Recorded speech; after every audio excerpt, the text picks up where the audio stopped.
Hi! Now I realise many of you are having trouble choosing the right foundation at the moment. There are so many on the market, it's just unbelievable. I'm even getting confused and I've been doing beauty for over 25 years. So hopefully in this video I will make things a little bit easier for you, but I'm only going to be talking about the lighter foundations that are out there at the moment. I will in a separate video do the proper fuller foundations. So in this video it will be the lighter foundations. Now I did record this video a few days ago. Went back home, thought yeah, all okay. Started to edit with my daughter and for some reason we deleted the introduction. No!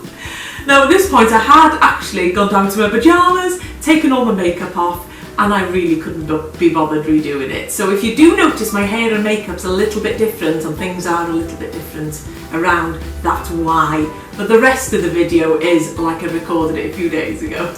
So let's start with a tinted moisturiser. I'm a huge fan of these at the moment. They have actually been around for years, but we're only starting to hear a little bit more about them again now. I think probably because foundation has become so big in the last few years. You go on social media, on Instagram, everywhere, you're seeing people put a lot of foundation on, which is fine, but it doesn't suit everyone. And also I think it's important for the skin to be able to breathe. We tend to find, maybe more so in the younger generation, they suffer from acne, spots, which is natural with hormones. They'll pile on the foundation to cover them, but then what's happening? The skin isn't being allowed to breathe and it's actually often causing it to go worse. So those spots, bacteria, acne even, isn't getting to heal like it should do. So I feel it's important, if you can, just use a lighter foundation, every so often. Let the skin breathe a bit. I mean, it would be great if you could go without foundation at all, but I do realise that often people don't like leaving the house without it. So I've been trying the tinted moisturiser by Nivea. Not something I would have probably chosen at one point, but I actually love this one. It's really quite light. Now a tinted moisturiser has been around for years. It's nothing new, but we do find the properties and the ingredients in them have changed. They have developed as the years have gone by. I like this one because I do find at the moment I do tend to go a little bit hot, the hot flushes, or flashes like they say in America. So I do think that the tinted moisturiser is suiting myself better. There's nothing worse when you put a thicker foundation on and then you do have perhaps a flush or it's just hot in general. And someone who's perhaps got oilier skin, they don't always lie or sit properly. So a tinted moisturiser is lovely if you want a lighter look. Someone who perhaps never wears foundation, like my mum who's in her 70s who wants the natural look. So I am a massive fan of tinted moisturiser. Also the younger generation seems to be trying it too. I think, like my daughter's 16, I think it's better for the skin if they can stay away from foundations, the thicker one, and go for something like a tinted moisturiser to allow the skin to breathe. So moving on to the BB cream. So many clients come to me and ask, what is a BB cream? There's even CC creams out now as well. Now a beauty cream is basically a beauty balm, or a blemish balm some are calling it. And it's a moisturiser and a foundation built into one. I think it's quite genius. They've been around for years, even though we've only started to hear about them in the last sort of 12 months more than anything really. But beauty balms are genius. They hydrate the skin, they protect the skin, so we've got SPFs in most of them, or they should have.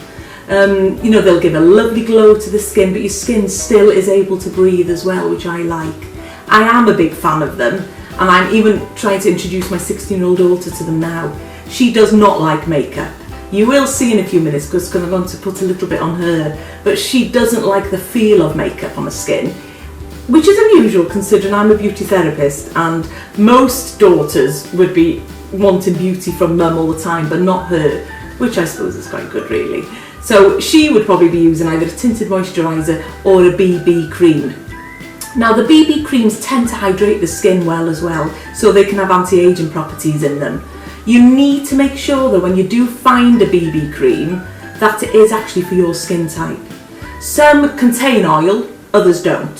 So you can see, I'm going to show you one here now by Garnier. Can you see that? So that's a BB cream. I'll just tell you what it says on the front here, if I can see without my glasses. So oil free, and it's a light shade. which I usually find I tend to go for a lighter shade. My daughter does as well. Combination to oily skin. Now this won't be good for someone with a drier skin. So because there's no oil in it, it says oil free. If you've got a drier skin, obviously you need to put some type of oil in there to hydrate it. So if you did find you had one of these but you wanted to use it, put your moisturiser on first, make sure you've got enough of it, and put this on top. But personally, I would make sure that you're using one for your skin type. So if it says oil free, don't use it if you've got drier skin because you need the oil in there. Great for someone with oilier skin because you don't want to put the oil back in. There's also another one by L'Oreal, BB cream. 5-in-1 this is. So again, it's got loads of different properties inside. A light skin tone, 24-hour hydration and SPF 20. Bobbi Brown do a lovely one as well. I do find this one hasn't got enough hydration in for me. So I tend to find I mix it with my own moisturiser and it will go on much nicer. So you can do that if you find they're dragging a little bit. Put a little bit of moisturiser on the back of your hand with your BB cream in, mix it together and put it over your face as well. But usually a good BB cream doesn't need you to do that. Now we also have CC creams as well, so it does get even more confusing. They haven't been around as long as the BB creams and you don't tend to find as many of them. But I usually find a CC cream is better for someone with an oilier skin. It's a little bit heavier than a BB cream. So say someone's got rosacea, redness on the cheeks, or a few little blemishes or very gentle spots. You know, any blemishes really or redness, a CC cream would probably be better than a BB cream. Some companies call CC creams colour correction or complexion correction because they actually do help with the redness in the skin and the blemishes as well. Right then, so before you choose your foundation, it's so important to get the right colour. I've seen so many walk around with the wrong colour foundation. Worst thing is when you see, I'm sure you've seen them, seen these lines where they're actually the worst, not the right colour, is it? You don't do that because you don't wear foundation, do you? So I'm going to use the Nivea Tinted Moisturiser on Allow, my daughter.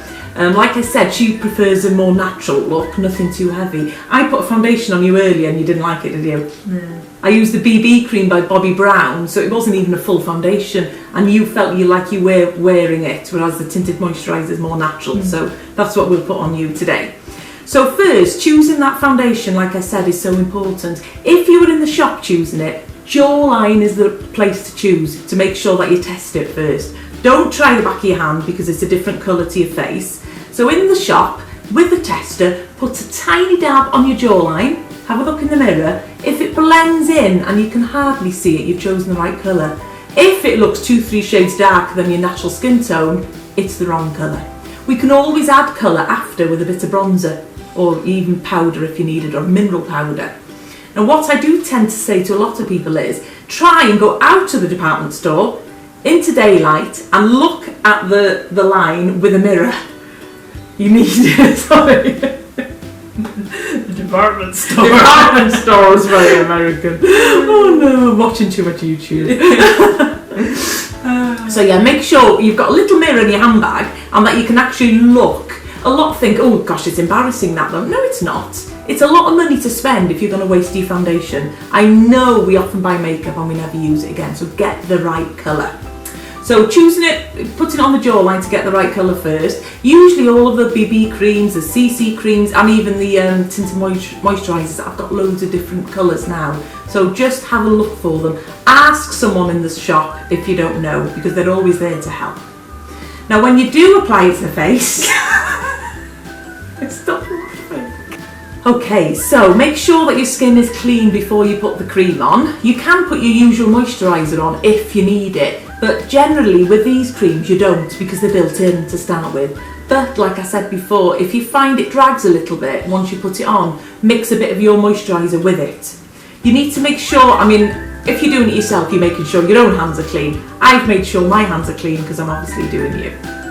Right, so I'm going to put a little bit in the back of my hand and I'm going to use my fingers to dot a few just around the face. You can use a brush and a sponge, but But you find because this is so light and it's a, it's a much lighter foundation, the sponge often absorbs a lot of it. So personally, because there's heat in your fingers, it tends to go on much better. So I'm going to put a little dab, and you'll see on Aloe here now. Can you see? It is quite noticeable, but you'll see in a minute what happens. Aloe looks quite pale at the moment. I think we're all desperate need of a holiday and some sun. Which in Wales, as you know, we don't get an awful lot of it. So I'm now doing some circular motions. Just face me along for a minute. And I'm going to be blending this in properly. But you'll notice you'll start having a nice healthy glow. Now there is a lighter shade than this as well. And make sure you take it up to the hairline.